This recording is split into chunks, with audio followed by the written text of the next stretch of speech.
Hey, sports card fans, it's John Wade Boggs fan. Hope you're all doing well.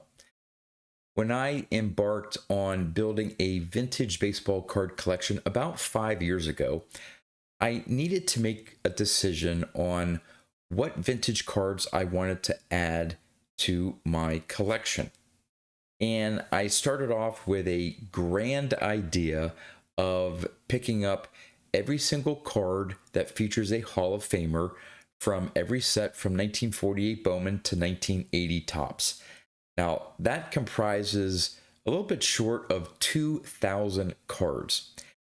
And so, even though I had this list, I was starting essentially from scratch. I had some vintage cards in my collection, but again, basically starting from zero.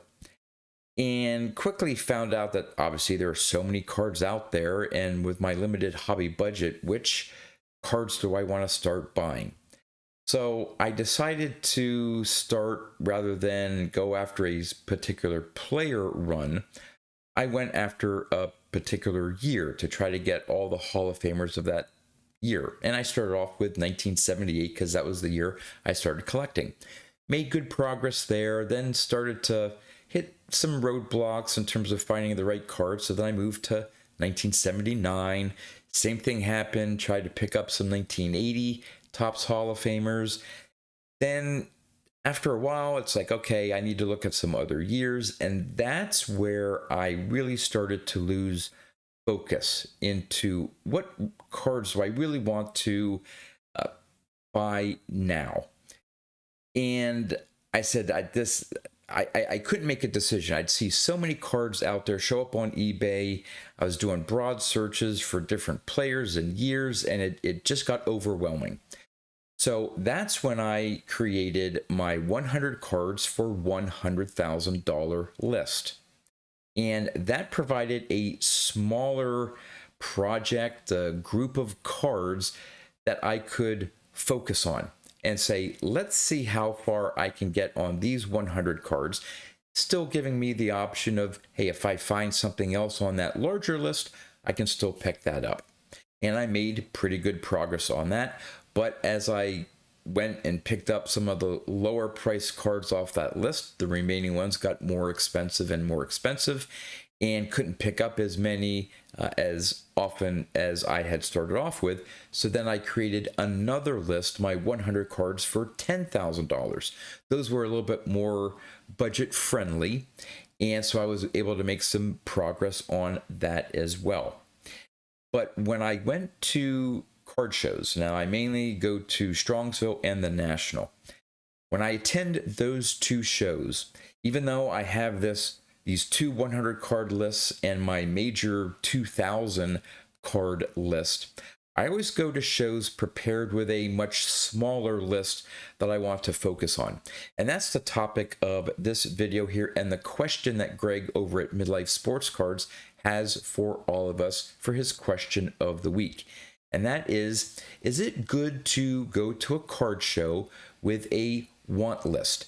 Specific cards that you really want to get at a particular show, and how strict are you with that list?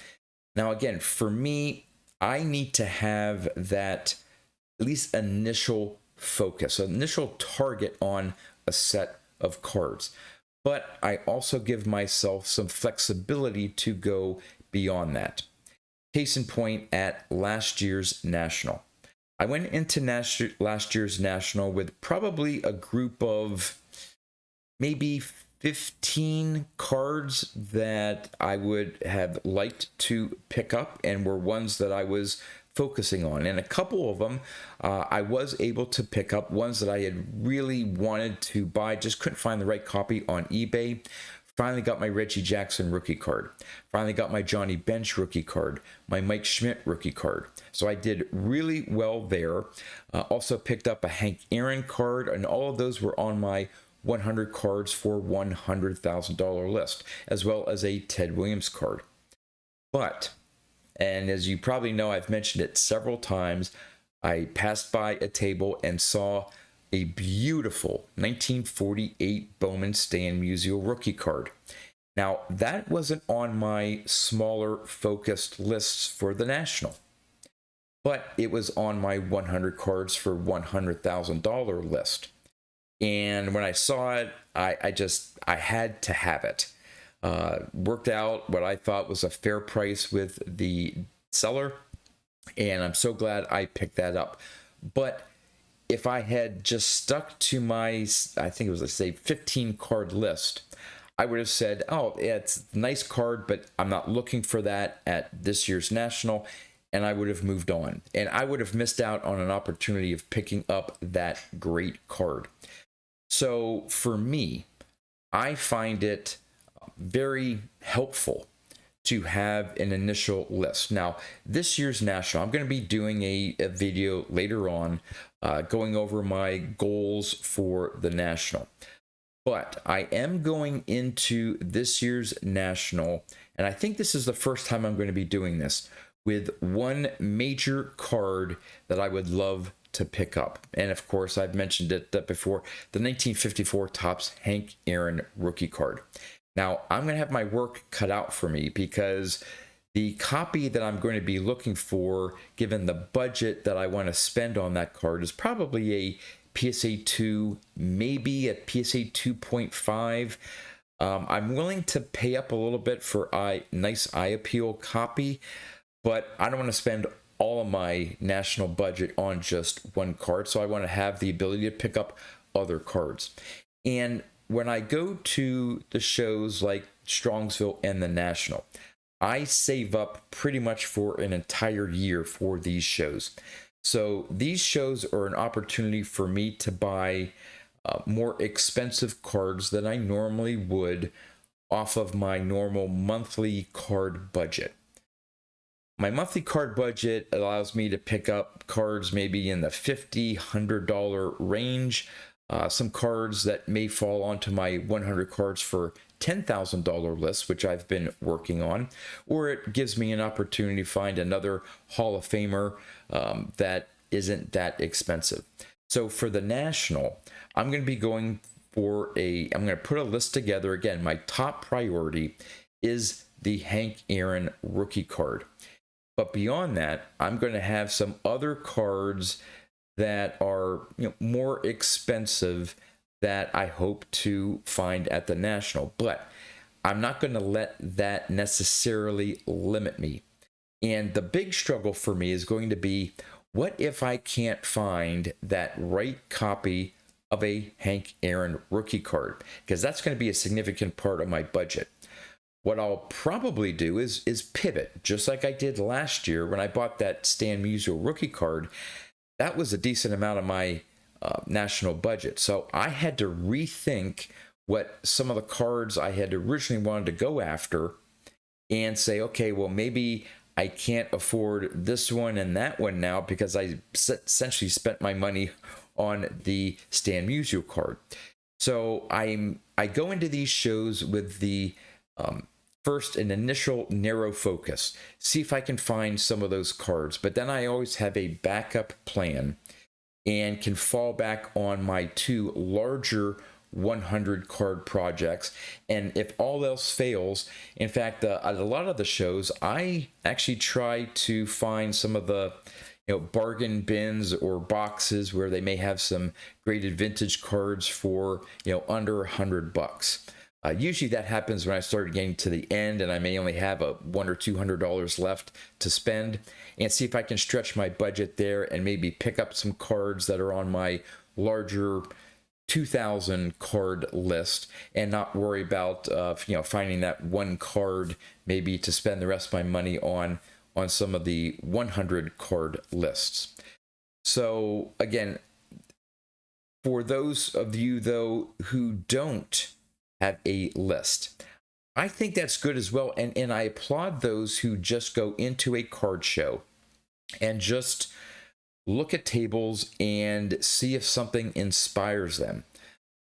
For me, that's a dangerous path to go down, because if I go to a show without a somewhat targeted list, I'll see cards at one table and I go, wow, oh man, that's a nice looking card. Or, oh geez, I forgot about that card. That's a really cool card.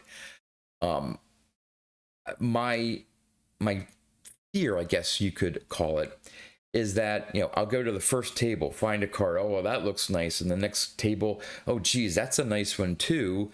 And maybe buy that one. And, I'm missing out. I need to know almost like what all the cards are available at the show before I start buying. That's just how my mind works. But the one exception to that this year is if I find that right Hank Aaron rookie card, I'm not going to wait. I'm not going to worry about trying to find a slightly nicer copy maybe at some other table, or worry about, geez, can I save $100 by finding a copy at another table. If I find the right copy, I'm pouncing, because not only do I think it may be difficult to find the right copy in the right number grade to fit my budget. I know there are some other YouTubers out there who are looking for that same card, and some of them in that same grade price range.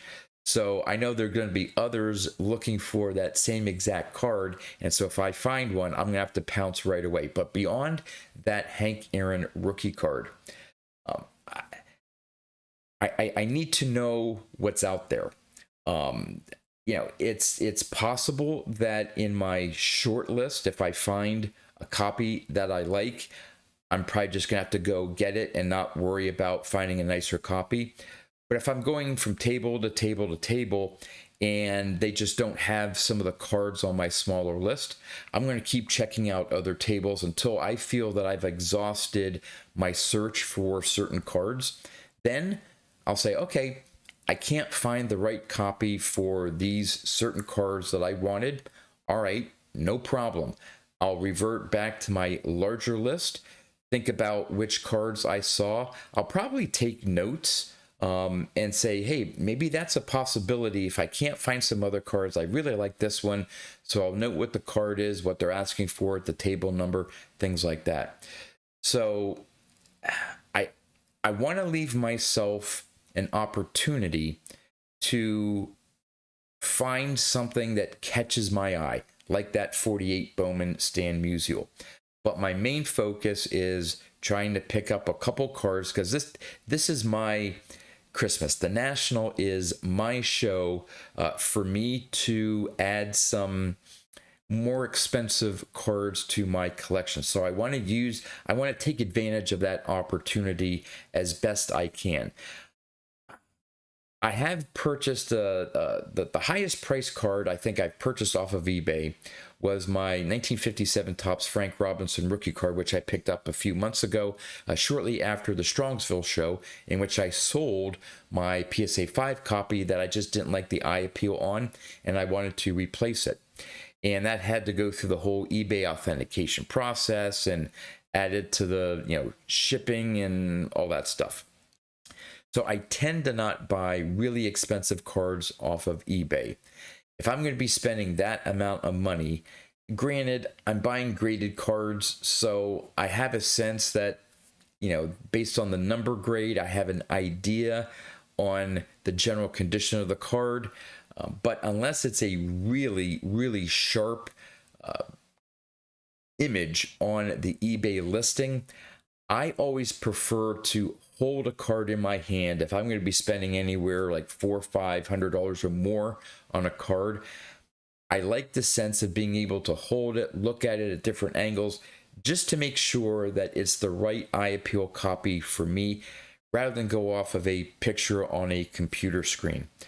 For the lesser priced cards, I'm fine buying them off of eBay or some other website. And I'm usually typically fine with the eye appeal once I get those cards in hand. So that's it in a nutshell. Again, I'm just talking about for me. I like to have those lists going into a show, but I also give myself the ability to pivot from those lists into a larger collection or set of cards that I'd be willing to pick up depending on what I find or don't find at the show. So that's my opinion. Again, for those of you who like to attend shows and just see what's there, and from there say, wow, this one caught my eye, that one caught my eye, that would be a really cool card for my collection, I applaud you. I almost wish I could do that, but my mind can't handle it. There's too many cards out there that I would love to own, and I would freeze. I wouldn't know which card to pick up.